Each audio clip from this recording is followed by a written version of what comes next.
7 years, solitary confinement. That's Jay Green's intro in Revolver. Yeah. But we're not just breaking down the plot. We're going to use it to explore some deep philosophical ideas, with a little help from Nietzsche. It is pretty cool how Revolver starts off like a revenge thriller, but then it kind of subtly brings in those themes of self-mastery. Yeah. The battle with your own ego, like it really lines up with Nietzsche's ideas, the overman thing and going beyond good and evil. Oh, totally. And it's interesting. It's like those opening quotes, they kind of set the tone for everything. Mm-hmm. Like that chess one, the only way to get smarter is by playing a smarter opponent. Yeah. At first, it seems like it's about Green getting revenge on Matcha. Yeah, it hints at something deeper, for sure. Right. When you look at Green's whole journey, you realize his real opponent isn't actually Matcha. It's like something way more insidious, his own ego. Right. And then you got that Machiavelli quote, "There is no avoiding war. It can only be postponed to the advantage of your enemy." Almost like foreshadowing, Exactly. It foreshadows how Green just can't outrun this conflict inside him, this war he has with himself. He might be fixated on that revenge thing, but the real battle is happening on the inside. It's like Revolver's dropping these little philosophical clues right from the start, leading us down this path to self-discovery. And then, boom, Caesar's quote, "The greatest enemy will hide in the last place you would ever look." The irony is amazing, right? Green, this master con artist, gets played by his own ego. The enemy was within him the whole time. Oh, that's so true. And that quote about protecting your investment. The first rule of business, protect your investment. At first you think, okay, it's about Green protecting his money, but then... And it goes deeper, right? Like, Green's real investment is his sense of self, which we see is kind of messed up by his ego. Okay, so we've got these philosophical threads all coming together right from those opening credits. But how does this actually play out in Green's journey? Well, in the beginning, we see him focused on winning, right? Yeah. The casino, getting back at Matcha. But then, bam, he gets hit with this illness, a loss, a real loss, that forces him to look inward. So that external loss becomes a catalyst, right, for him to change on the inside. Like he can't avoid that inner war anymore. Exactly. And that leads us to the elevator, 13th floor. Such a crucial scene. Green is actually confronting his own ego. Visually, symbolically, it's just so powerful. It's like Nietzsche's idea of the self-war coming to life. Whoa, hold up. This elevator scene, this is where things get really interesting. This feels like a turning point for Green, for sure. Absolutely. Up to this point, Green's been all about conventional morality, right? Revenge, wealth, power, those kinds of things. But in that elevator, he starts to see through it all. He actually chooses to apologize to Matcha instead of giving in to his ego's need for more revenge. So he's starting to, go beyond good and evil, as Nietzsche would say, breaking free from those traditional ideas of morality. But what does that actually look like in action? Visually, right, the elevator stuck between floors, genius. It represents that transition perfectly. He's not bound by those old rules anymore. He's stepping into this new understanding of himself, Okay, I'm starting to see how this connects to Nietzsche's idea of the overman. But it's not just about rejecting conventional morality, right? No, it's about rising above those limitations, reaching a higher state of being. Green reaches this point of liberation, even inner peace, which is like the perfect contrast to Matcha, who's, falling apart, still trapped by his ego. The film really shows us these two paths, freedom or being a slave to your ego. It's like Green was so good at conning everyone else that he didn't realize he was being conned by his own ego all along. 7 years mastering the art of deception, only to be deceived by himself. Oh, I love that observation. It reminds me of Nietzsche on the genealogy of morals. We are unknown to ourselves, we knowers. Even those of us who think we have it figured out are often just fooling ourselves. It's like Green, the master manipulator, was blinded by his own ego. The master manipulator. Exactly. And that's what he starts to dismantle in the elevator. He begins to become what Nietzsche called master of the chaos. See, he shifts from chasing external victories to seeking internal order, self-mastery. You know, it really makes you wonder how much time we spend battling external enemies in our careers or relationships while completely ignoring the battles raging within ourselves. Such a powerful question, right? What if our biggest enemy isn't out there but inside us? Revolver is like a wake-up call.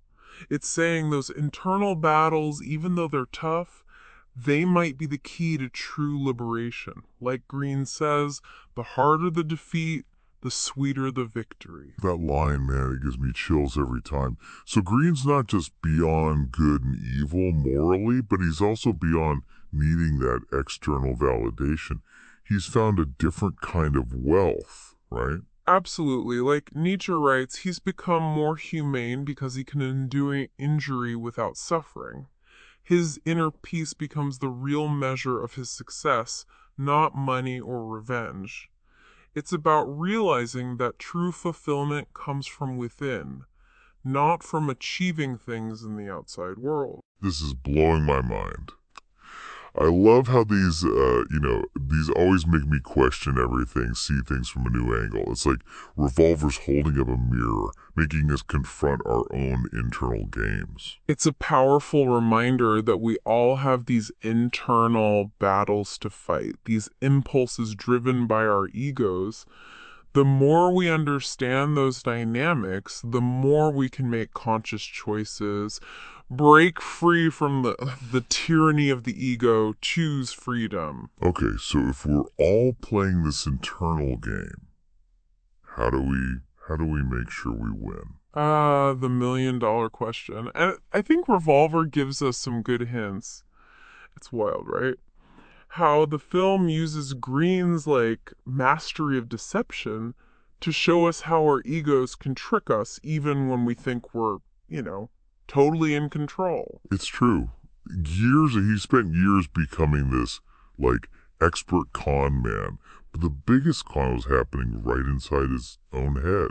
His ego was pulling the strings the whole time. Exactly. And that's where Nietzsche's idea of self-knowledge comes in. Yeah. On the genealogy of morals, he's all about looking inward, really examining ourselves, even the parts we don't want to see. It's like that saying, right? The unexamined life is not worth living. Green was so busy mastering the outside world that he totally neglected his inner world, his own thoughts and emotions. And when we neglect that inner world, man, that's when the ego takes over. It feeds on distractions, on all those things we chase outside ourselves. It wants to keep us focused on winning, achieving, conquering everything but ourselves. So when Green loses his money, his health, it's like he's forced to face those parts of himself he's been ignoring. He can't escape into, those external victories anymore. The rugs have been pulled out from under him. He's literally trapped, right, in that elevator, forced to deal with all that internal chaos.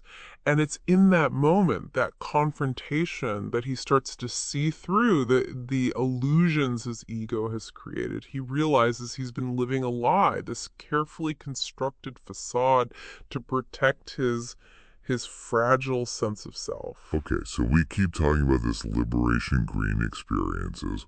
What's that actually look like in the film? How does his behavior change? You see it in his demeanor. Before the elevator scene, he's all tense, driven, always scheming. But afterwards, there's a sense of calm, a quiet confidence that wasn't there before. Yeah, he doesn't react the same way anymore. Like when Matcha threatens his niece, Green doesn't, like, lose it. It's like he gets something that Matcha doesn't. Right, he's not controlled by that ego-driven need for revenge or dominance anymore. He's moved beyond that. He's in a place where those, petty concerns don't matter anymore. He can, like, observe the situation, even feel compassion without being consumed by it. This reminds me of that Nietzsche quote, the one about strong natures being able to, like, move on from injury, even misdeeds. Green's not holding on to anger or resentment. He's letting go, and it's powerful to see. That's a key part of what Nietzsche calls the overman. It's not about becoming superhuman or anything. It's about, transcending the limitations of our ego-driven selves. It's sort of about achieving a higher state of being, a more evolved way of experiencing the world, not letting our egos call the shots anymore. Exactly. It's a process, though, not a destination. It's not like you just flip a switch. Green still faces challenges, but he approaches them differently. He's not ruled by fear or anger. He's responding from a place of inner strength and clarity. This makes so much sense. Especially that line, the harder the defeat, the sweeter the victory. It's about recognizing that sometimes our biggest victories come from those really tough defeats. Absolutely. The defeat for Green is like shattering those illusions his ego created, that facade he built around himself.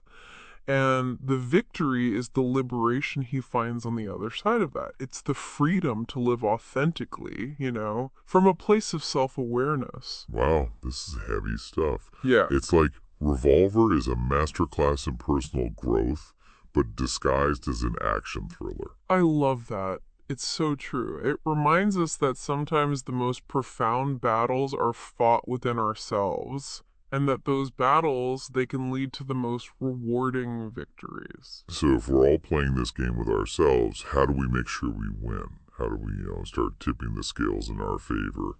That's the question, right? The question we all gotta ask. And I think Revolver gives us some clues. Like what can we actually do to start winning this internal game? First, we gotta recognize that the game's even happening. We need to become aware of our own egos, those voices in our heads that are constantly trying to control us. Okay, so self-awareness is step one.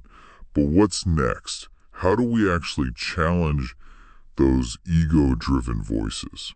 Well, we gotta question those impulses, right? Yeah. Our motivations, our desires. Ask ourselves, is this really serving me?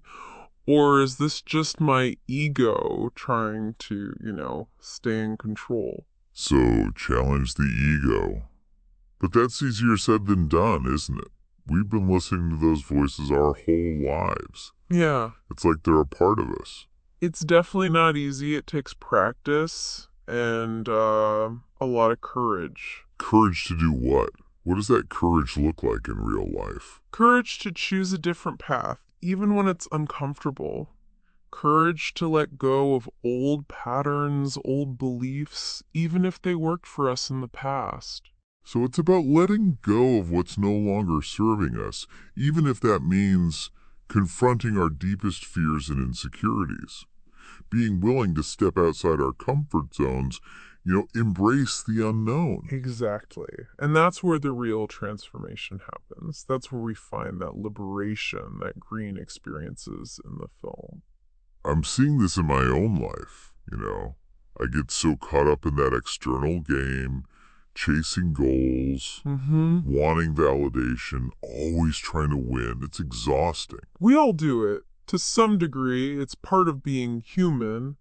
But Revolver reminds us there's another game being played, a more important one.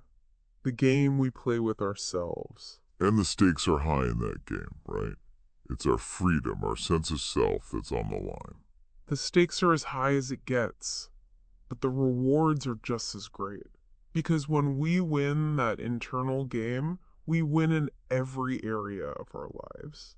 It's about realizing that true fulfillment It doesn't come from achievements, it comes from within. So it's not just personal growth, it's about unlocking our full potential in every aspect of our lives, becoming the best versions of ourselves, not just personally, but in our careers, our relationships, everything. Precisely. And Revolver is showing us that it's possible. It's a call to action. We all have the power to break free from those limitations, those ego-driven selves. Man, this whole idea of the internal game, it's really got me thinking. It's like Revolver just like unlock this whole other level of understanding, about what it means to be human. It really is amazing the depth we find when we look at it through this philosophical lens, right? It becomes less about the plot and more about this journey, this self-discovery. Totally. And we've been talking about self-awareness, challenging that ego, having the courage to let go of those old patterns. But how do we actually put this into practice in real life? How can we take what we've learned from Revolver and, actually use it in our own lives? Yeah, that's the big question, right? I think it starts with understanding that this whole self-mastery thing, it's a journey, not a destination. You never really reach the finish line. It's about always striving for that Nietzschean ideal of the overman, which, by the way, doesn't mean you become like superhuman or something. Right. It's not about reaching some perfect state. It's about the journey itself. Exactly. It's about being open to those maybe uncomfortable truths about ourselves, challenging our own assumptions and beliefs, and recognizing that we all have this ego, and it's not necessarily a bad thing, but we gotta manage it. Okay, manage it. How do we do that? Do we just, tell it to be quiet? I wish it was that easy. Remember, the ego, it's part of who we are. It helps us navigate the world, set goals, achieve things. It's when it takes over, starts dictating everything, that's when it becomes a problem. It's like letting a toddler drive a car, right? It's going to be a mess. I get it. So it's about finding that balance between, the drive and ambition of the ego and the wisdom, the self-awareness that comes from really looking inward. It's like choosing the adult to drive the car. That's a great way to put it. And that balance, it looks different for everyone. It's about figuring out what works for you, what helps you cultivate that inner peace and clarity that we see Green achieve in the film. This makes me think about how, we often define success by all the external stuff, right? Yeah. Money, status, all those things. But Revolver is telling us that true success, it's an internal thing. 100%. It's a state of being that's available to all of us, no matter what our circumstances are.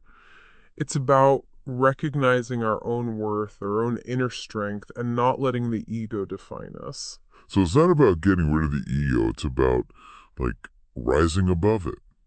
Seeing through its illusions and realizing that there's more to us, something deeper. Beautifully said. It's about understanding that we are not our egos. We are so much more than that. And when we connect with that, we unlock this whole new level of freedom, of possibility. It's like stepping out of a tiny, dark room into this vast, open, sunny space. Wow, this conversation has been incredible. It's like Revolver gave us this whole new way to understand ourselves and the world. I feel the same way. It's a film that really sticks with you, makes you think, even after it's over. And that's the mark of great art, right? It challenges us, pushes us to grow. And speaking of inspiration, you know what song keeps popping into my head? Tell me. Set Me Free by Left Lane Cruiser.